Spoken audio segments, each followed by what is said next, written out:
Estamos 6 puntos arriba según el último sondeo, en el peor de los casos 6 puntos arriba, con una tendencia al alza, con una gran posibilidad de tener un gran triunfo, una gran sorpresa el día de hoy. Han habido muchísimas irregularidades y seguíamos contando, seguíamos revisando en ciertas provincias que habían cosas que no cuadraban. Incluso no cuadraban con el conteo rápido de la OEA, el cual nos ponía con una cifra mayor. Estamos en una segunda vuelta, somos la principal fuerza política. Nuestro partido, nuestro movimiento nacional, tiene 9 meses. 9 meses. Aún así tuvimos el mayor bloque en la asamblea y hemos ganado esta primera vuelta. Como digo, me siento orgulloso del pueblo que ha votado por nosotros, orgulloso de las personas que se esforzaron también durante la campaña y los militantes y toda la gente que creyó en este nuevo Ecuador. Unas elecciones transparentes, bien organizadas y pacíficas, con retos pendientes y una segunda vuelta en el horizonte. Ese es el resumen de lo que es esta observación. La narrativa de fraude en estos días anteriores procede de una candidata y nosotros, esa narrativa misma que hoy adopta el presidente, tiene exactamente la misma consideración. Nosotros no tenemos ni un solo elemento objetivo que indique que ha habido cualquier tipo de fraude. Detalle de los datos, de los porcentajes de cómo terminó la primera vuelta para ver cómo quedan parados para el balotaje. Allí está, Daniel Noboa, el actual presidente que intenta la reelección, logró el 44,15% de los votos. Muy cerca quedó Luisa González, la candidata correísta, con el 43,95%. Y ahora los que quedaron terceros y cuartos, que van a ser fundamentales para dirimir a dónde van esos votos en la segunda vuelta. Leónidas Issa, con el 5,3%, puede ser fundamental, como decía Leti en la apertura, y Andrea González, que logró el 2,7% de los votos. La segunda vuelta, recordamos, va a ser el 13 de abril. Y ahora les vamos a presentar la ficha, los datos de nuestro entrevistado directamente desde Ecuador. Se trata de Franklin Ramírez Gallegos.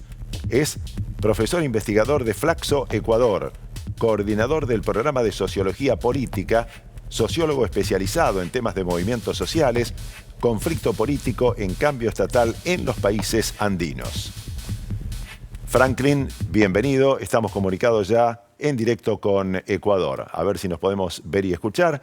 Y ya con la primera reflexión que te pedimos, y es si hubo sorpresa en cuanto a la pequeña diferencia entre Noboa y González, y cuál es la primera impresión que ustedes tienen de lo que puede ocurrir en abril. Sí, buenas tardes.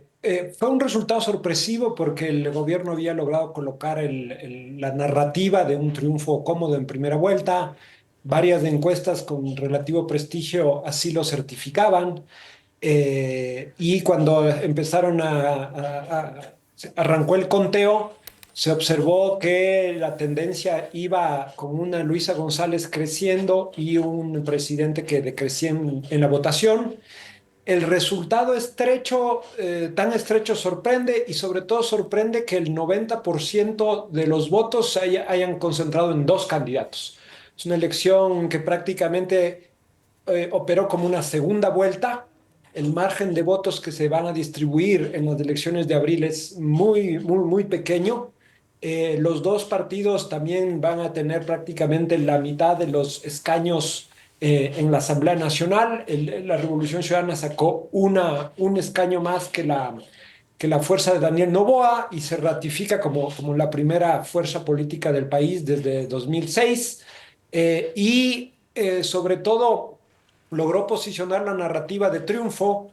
Para el gobierno fue una derrota. Noboa no pudo ni siquiera como salir a hablar a su militancia, no se apropió del resultado que también lo muestra como un candidato competitivo, fuerte, a pesar de la crisis, la inseguridad, los problemas energéticos.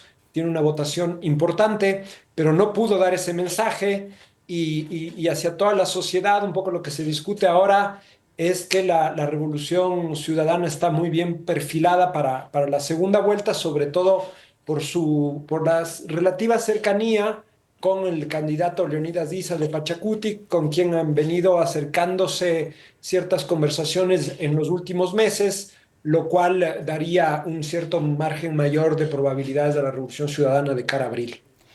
Franklin, en ese sentido, ¿qué mirar, no? Porque, bueno, vos lo decías recién, primero una participación electoral alta, pero además muy concentrada en Luisa González y en Daniel Noboa. Este 5% de Leonidas Diza que, bueno, uno imagina que iría, que sería un voto más al correísmo, aunque esta semana en redes sociales entre propio Issa y Rafael Correa hubo ahí una ida y vuelta, y también el 2.7% de Andrea González, que, decime si estoy confundida, pero al ser la vicecandidata de Villavicencio, el candidato asesinado, pareciera también un voto quizás más a Noboa. ¿Qué analizar o qué mirar de acá al 13 de abril en ese aspecto? Entonces, la gran discusión y lo que el debate político está pendiente es en estos acuerdos entre CONAIE, el movimiento indígena, y la candidatura de la Revolución Ciudadana. Que uno podría decir que es el diálogo entre Leonidas Diza, que es el presidente actual de la CONAIE, y al mismo tiempo el candidato del Pachacutic, un poco para hacer la analogía como Evo Morales lo fue en su momento, nunca abandonó la dirigencia gremial, campesina, indígena, y fue también candidato y después presidente político. Leonidas Diza tiene una figuración así, proviene, su relevancia viene de los dos paros nacionales, de los dos grandes estallidos de 2019 y 2022. Es como de las figuras del campo popular más mejor situadas, más claras, y él es el que ya en meses previos a las elecciones estableció junto con Andrés Arauz, un dirigente de la Revolución Ciudadana, una mesa de unidad entre estas dos fuerzas. O sea que los diálogos no solo son como efecto del balotaje que se viene, sino que ya venía un acercamiento. Todo el mundo tiene esto bajo la lupa porque una decisión, digamos, de un acuerdo de determinado tipo dejaría muy cerca a la Revolución Ciudadana de ganar, pero al mismo tiempo dentro del movimiento indígena y dentro de la Revolución Ciudadana hay sectores que son refractarios a ese acuerdo, hay una hostilidad histórica y sobre todo hay mucha desconfianza desde el mundo indígena hacia la Revolución Ciudadana, pero Leonidas Diza ha ratificado varias veces que el movimiento indígena no va a apoyar la tesis del voto nulo y nunca va a apoyar a una candidatura de la derecha filofascistas, lo cito textual, que representa Daniel Noboa. Ahora, Franklin, antes de la primera vuelta, en el periodo preelectoral hubo mucha violencia, sobre todo violencia narco. ¿Cómo se están viviendo estos días post primera vuelta y antes del balotaje? O sea, enero ya fue el mes más violento en la historia de la República, más de 730 homicidios. Hasta la fecha de hoy, 14 de octubre, en el país ya se cuentan más de 1.100 homicidios. El día de hoy se acaba de comunicar la noticia de que un teniente coronel de la Fuerza Aérea Ecuatoriana acaba de ser asesinado a balazos cerca de la penitenciaría del Litoral. Quizás este sería el atentado más, ¿cómo decirlo? El atentado más complejo en el marco de la declaratoria de guerra interna que hizo Noboa desde enero de 2024. Porque es una de las figuras, este teniente coronel es una de las figuras que estaba enfrente de las operaciones militares para combate al narco, al crimen organizado. Sitúo esto para ver como la gravedad de la crisis, la centralidad de la violencia en la vida cotidiana del país y en la dinámica política. Yo creo que este crimen de hoy va a tener repercusiones a nivel del escenario electoral. Se habla de una penetración del crimen organizado al Estado, a la justicia, a la propia fuerza pública.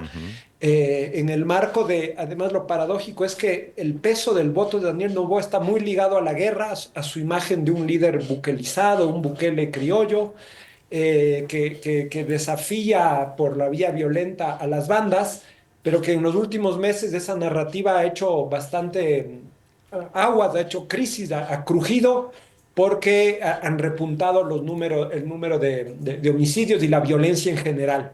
Es una de las cosas que más se discuten en la agenda, y yo diría que a pesar de que fue la palanca de crecimiento de Noboa, también a estas alturas y sabiendo que faltan 2 meses para las elecciones, eso puede ser algo que también juegue en contra de la narrativa triunfalista que ha construido Noboa en torno a la guerra interna.